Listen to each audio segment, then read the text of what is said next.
Hey guys, my name is Liam Jenkins and welcome to something a little bit different on this channel. Now for a while, you guys have been asking for ways you can get involved in what we do, whether it be podcasts or call-ins or videos or anything like that, and we thought it was time to give you that platform because what makes this different than any other blog or sports site is you, the community. So we've made a Discord server for you to meet new friends, to talk with fellow fans, to be part of special events and meetups and so much more. So make sure you join the link in the description down below. It's free to do, takes 5 seconds, and you can join the PSN community. Now this got me thinking what I would love to do is have a weekly debate show with you where if you've got topics, think of it like me being your Eagles therapist. You can come in, talk shop, get stuff off your chest, and the highlights of which will go into this YouTube video. I don't know what it's going to be called yet. If you guys can think of a catchy series name, leave it in the comments. The most liked comment will not only be used as the series name, but you'll also get a PSN t-shirt as well. So without further ado, here is the first round of Eagles therapy sessions. If you want to be involved again, link down below to join our Discord. Make sure you hit that subscribe button. If you're not already, please do. We're this close to 15,000. We would love to hit that goal by Christmas. But now it's time to heat things up a bit. First person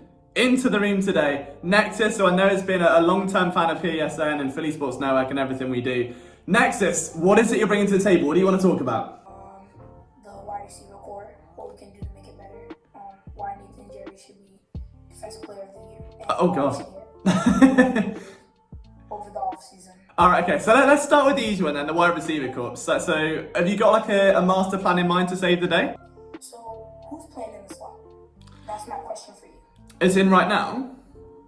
Right now. So as of right now, I mean, Aguilar's still getting, from what I can see anyway, like 60, I think it's 57% of snaps from the slot. Otherwise, Mack Collins has been pushed in there a bit, but I presume that when Alshon Jeffrey comes back, Jordan Matthews will go to WR2, Aggie will go back to the slot, and Alshon will be sort of WR1 again. I think keep Alshon at wide receiver 1, and we should put Jordan Matthews in the slot. I think he works better in the slot, and I think that's where they put him right now, right?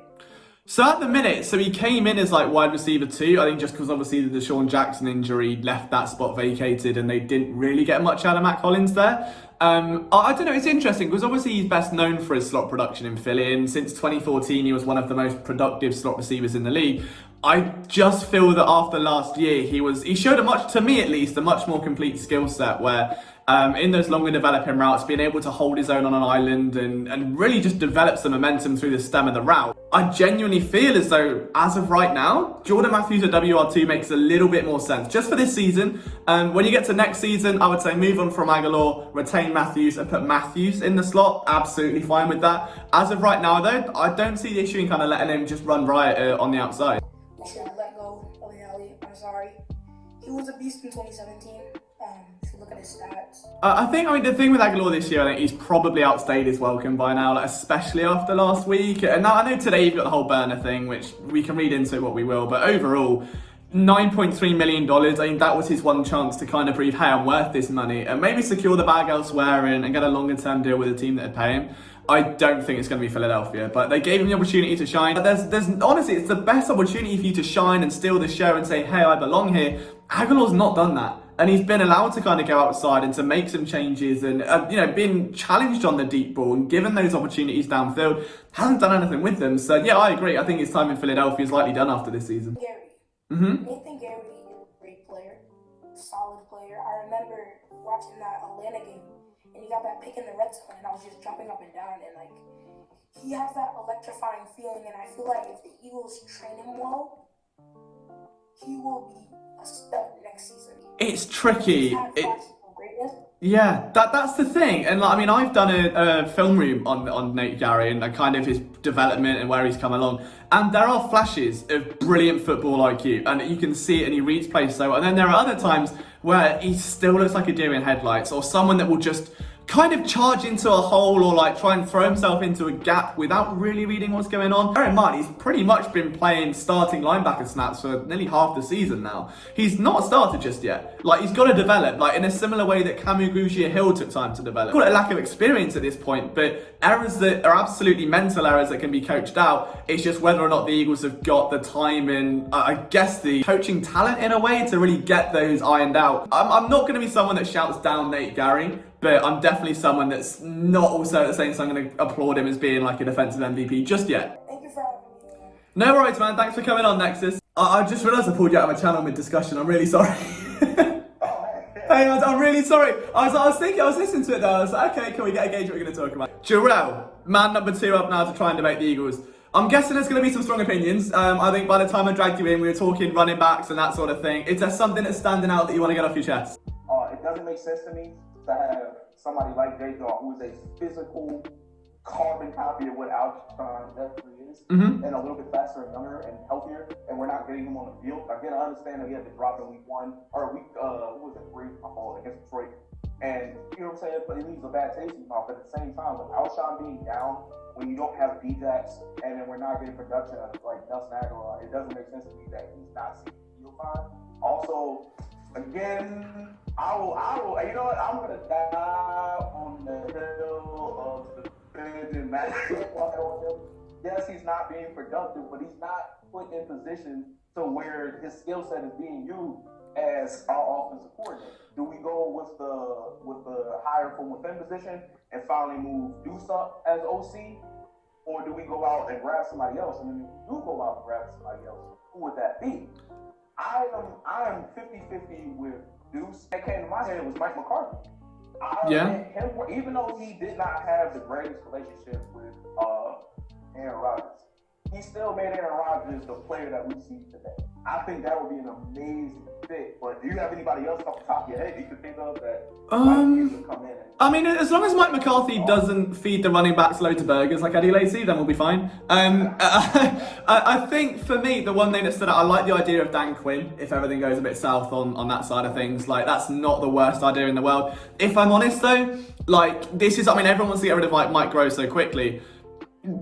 Ultimately, they want to promote from within. Like, they did it with Press Taylor at QB coach. They did it with Carson Welch. They've done it with even Mike Groh to offensive coordinator. And everyone that was screaming for Schwartz to be fired recently, if that had happened mid-season, it would only have gone to Matt Burke. It's sort of like, you know, if Vince McMahon were to go in WWE, Shane McMahon would go on and take the reins. It's like, it's the same sort of thing. I think they need an outside perspective. Now, where that comes from, I don't know. Like, if you remember the head coaching search a little while back when you had Adam Gase was almost a potential candidate, and that was the guy that everyone wanted to rally around. How different would it have been then? Like, they've got to make sure they do their due diligence. Then would be, I know that if Groh goes and he doesn't stay within the organisation, they're just going to promote within. And as much as Juice Staley, I think, would be an improvement, he's held so highly in the hearts of Eagles fans, in the mind of Eagles fans, as, you know, what he's done for the organisation before coaching and what he's done for it now. Like, that's fine. If it then comes out to be the second offensive coordinator, the 4th season where things haven't gone to plan, and the same problems are persisting, and it's like, oh, he's meant to be this run-first coach, and he's already coordinating the run game, and now he's coordinator, then you end up with this, well, maybe it's Doug. And then all of a sudden, there's a massive bit of pressure on Doug Peterson for, well, since Frank Wright's gone, this offense has done this, Mike Groh's done that, Juice has done this, and the excuses start to run dry. So, it's really tricky. Like, I think they need a fresh perspective, a fresh set of eyes. But then with Arcega-Whiteside, Mike Groh was like, oh, well, the reason for Nelson Aguilar's decline or reported regression is that he's having to wear so many hats. And if that's the case, why are you putting a second round pick in a position where he has to learn every route from every receiver spot? Like, if it's already not working with one, it's unbelievable. So, like, with that, it infuriated me. So on that regard, I was like, do you know what? Fine, like, that's coaching. That is upright coaching. And apparently then that week there was like a more active involvement from the offensive coordinators and stuff, and trying to take the weight off Carson Welch, who was then more vocal, which is fine. But with Mack Collins, like, I don't know. Oh, what was that? You dropped a dime, a hilarious dime. Was it earlier this week when you said pro football? Was that pro Carson Welch focus? Was like. Please put that on a t-shirt. I'll buy 80 of them. That was hilarious. Alright, let me see what I can do. I'll see what I can work out. That was hilarious. But it's the same thing. And it's like, with Matt Collins though, like, I fully get that. And I mean, I wrote an article earlier this offseason saying I think he could be the answer to that big slot receiver they were looking for. Like, the Eagles worked out so many receivers before the draft who are big bodies that could play in the slot and almost replace what Jordan Matthews was, but a bit more physical, which is fine, because then you've essentially got 13 personnel with 2 tight ends. Like, that's fair enough, I totally get that. But you've got a guy, Mack Collins, at UNC was averaging like well over 15 yards per catch. He was a perennial deep, he wasn't quick, but he was a perennial deep threat and a core special teamer. And he's come out recently saying, oh, I prefer special teams, like I like special teams. Nothing about his action has said he wants to play on offense. And I don't know if he's not being put in position to make plays, or he looks lost half the time, or the assignments are weird half the time. But if he's struggling, just make him a blocking receiver. It doesn't make sense in my head. The things that we've been doing lately, and it just looks like the offensive coordinator. It's 2 years now of having plays that don't really make sense, or using people in positions that they're not really great at, and it genuinely looks like the offensive coordinator is the one to blame in this situation. It's really tricky. I mean, like, no matter what way you look at it for Mike Ray, I mean, I gave him a lot of benefit of the doubt last year. This year, there's been no excuses. The receiving group is better than ever. Oh, well, it was on paper at least.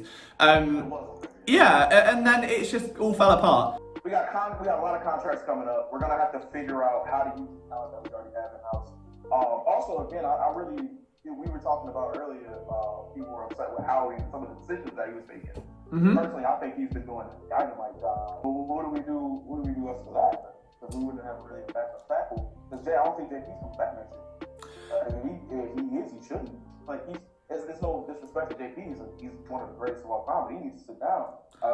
Even watching him come in, granted it was his first game back from getting injured and everything like that, but you took with a false start. Like that's Come on, man. I think that the pressure now is that they've seen. I mean, the thing is with Vaitai coming in, like last year and the year before, it's like there was never an immediate threat. It was, oh, it's Vaitai, cool, like great, fine. JP's coming back soon, wicked. Now you've seen, I think, what Dillard brings to the table, and everyone's, oh my god, okay, like he wasn't even meant to be playing this year, and he's playing like he helped Khalil Mack to basically nothing. Like he did a really good job in 2 very tough games. I'm in that slant of the Eagles being too nice almost to guys like Darren Sproles and bringing back old friends and, you know, living in the past. If it happens again with JP, it's got to be someone's got to pull up, whoever runs the personnel department decision, at least for that area, and go, look, stop, like move on, it's okay. Carter, we don't know what his progress is like. From year 1 to year 2 was significant, but I think in year 1 he was given much more praise, I think at least on mine, because everyone was so stunned that he was competent.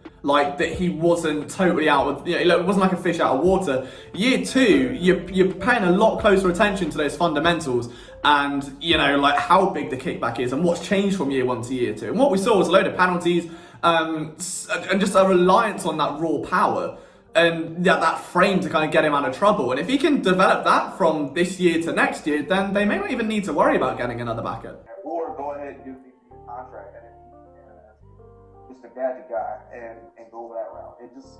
We have people in the building who've proven themselves. I mean, I understand that you always got to build just for the just in case and everything like that. But I think if Jordan was really going to be the player that, even a good backup player, we'd find a place for him already. It's the same thing whenever LaShawn McCoy's name comes. He could be 45 years old and someone would go, the Eagles should work him out. He used to play for the Eagles, you know? Do you remember that? LaShawn McCoy used to play for the Eagles. Like, and it's every time. Like, that has to stop at some point, and especially when you're looking to try and, you know, I think the Eagles have done well at avoiding a Super Bowl hangover. They're now trying to avoid the Seattle, and I think they're getting very, very close to it. That's what I think is the most frustrating part of this season. Like, man, we could really put it together. Like, if we can just get some things to start clicking, we'd really be okay. As far as the NFC goes, we could actually put it together and make a run. We're still not that far out of first place in the East. So we can go ahead and do it. It's just, it comes down to offense. Yeah, and I think it's going to be something we look back on this season as a missed opportunity. Like, that's the only way to look at it. Like, it could have been, even if they do make the playoffs, and even best case scenario, they somehow win it all, it could have been so much easier. Like, why have you got to do that to get through? Like, why have you got to put yourself through hell just to get to this little bit when you can just cross the street? It's one of those things. I think perspective is key, and it's very easy to look at and compare everything that's happening at once, but each minor problem is easily fixable. It's just whether the team can get it right in the off. Like this off-season now, it shouldn't have been more important than last off-season, but it's gonna be. But listen, man, thank you for coming on. I really appreciate it. I appreciate it, man. Thank you so much. It's been nothing but fun. Hello. What's up, Leo? How you doing, man? You okay? Doing good. Oh, see, your mic sounds fine, mate. You're all fine. Don't worry. What's on your mind? What's? I feel like a therapist for Eagles fans at this point. I'm just sat here, like, just listening to all their concerns, like, Who's to blame for the offensive struggles?